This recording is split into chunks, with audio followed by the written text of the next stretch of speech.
কেমন ছিল বিশ্বনবী হজরত মুহাম্মদ সাল্লাল্লাহু আলাইহি সাল্লামের ঘরবাড়ি, এই কৌতূহল মেটানো যাচ্ছে ঢাকাতেই।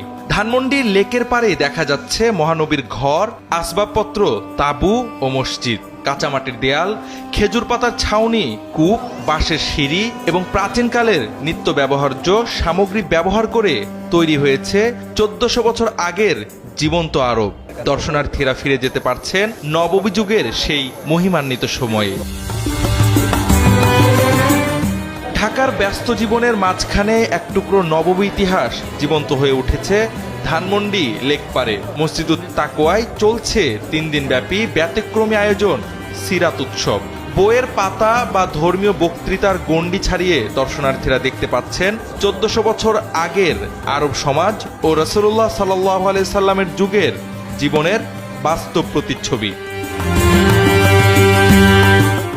বিশেষ আকর্ষণ হিসেবে রাখা হয়েছে ফাতেমা রাদিয়াল্লাহু তাআলা আনহা এর ঘরের আদলে নির্মিত একটি কক্ষ, যা সরলতা আর পরিমিত জীবনের এক অনন্য নিদর্শন হিসেবে উপস্থাপিত।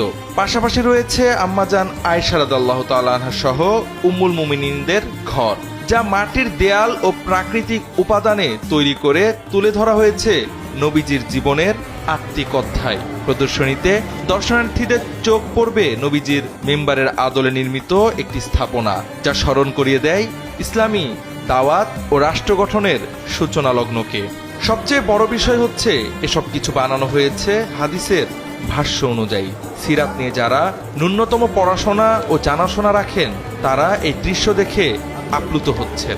এবার একটি নতুন ইভেন্ট যুক্ত হয়েছে, এটার নাম আমরা দেখেছি চোখে দেখা নবীজির সিরাত। সিরাতের অনেক বর্ণনা আমরা পাই কিতাবের ভাষায়, কিতাবের পাতায়। সেখানে আমরা নবীজির ঘর কেমন ছিল তার চিত্র পড়ি, মসজিদে নববী কেমন ছিল তার চিত্র অধ্যয়ন করি, আমাদের আয়েশার ঘরটা কেমন ছিল সেটা আমরা অধ্যয়ন করি। কিন্তু আমরা এবার মসজিদে তাকওয়াতে এমন একটা আয়োজন করেছি, কিতাবে আপনি যেটি পড়েছেন, বইয়ের পাতায় আপনি যেটি পড়েছেন, সেটি আপনি চোখে দেখবেন।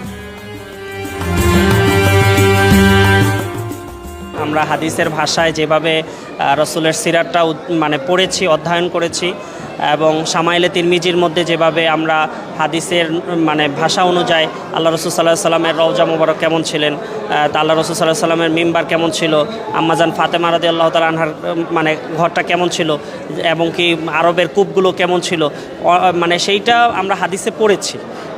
সেটা বাস্তবিকভাবে তাকওয়া সোসাইটি যে এত সুন্দর একটা আয়োজন করছে, যে একবারে হাদিসের নমুনায় হুবহুব তারা সর্বোচ্চ চেষ্টা করেছে হুবহুব নমুনাটাকে মানুষের সামনে পেশ করা। শুধু বড়রা নয়, স্কুল কলেজের ছাত্রছাত্রীদের মধ্যেও দেখা যাচ্ছে ব্যাপক আগ্রহ। পাঠ্যপুস্তকে পড়ে আসা ইতিহাস এখানে বাস্তব রূপে দেখা যাচ্ছে। ফলে শিশু কিশোরদের মধ্যেও ইসলামী ইতিহাস ও সিরাত সম্পর্কে জানার একটি নতুন আগ্রহ তৈরি হয়েছে। অনেক প্রতিষ্ঠান থেকে দলগতভাবে শিক্ষার্থীদের নিয়ে আসা হচ্ছে প্রদর্শনী ঘুরে দেখাতে। আমার যে নবীজিদের বই সেগুলো পড়ে নবীজের জীবন কাহিনী জানতাম, বাট আমি কখনো চোখের সামনে উদাহরণগুলো দেখিনি।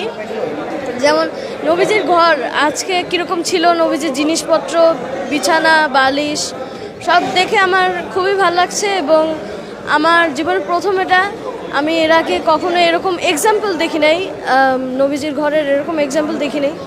সব মিলে আমার খুবই ভালো লাগছে। প্রতিদিন সকাল 10টা থেকে রাত 9টা পর্যন্ত দর্শনার্থীদের জন্য উন্মুক্ত এই সিরাত উৎসব শুরু হয়েছে বুধবার, শেষ হবে শনিবার। মাত্র 3 দিনের এই আয়োজন সীমিত সময়ের হলেও এর আবেদন ও প্রভাব দীর্ঘস্থায়ী হয়ে থাকছে দর্শনার্থীদের মনে। এই সিরাত উৎসব আয়োজনের মূল বার্তা হলো নবীজির সিরাত কেবল ইতিহাস নয়, এটি হলো জীবনের পথ নির্দেশ। প্রতিটি মানুষ তার জীবনে এই আদর্শকে ধারণ ও অনুসরণ করলেই সমাজে ফিরে আসবে সেই শান্তি, সেই মানবতা, যা প্রিয় নবী প্রতিষ্ঠা করে গেছেন 1400 বছর আগেও। জাওয়াদ আহমদ, সময়ের আলো।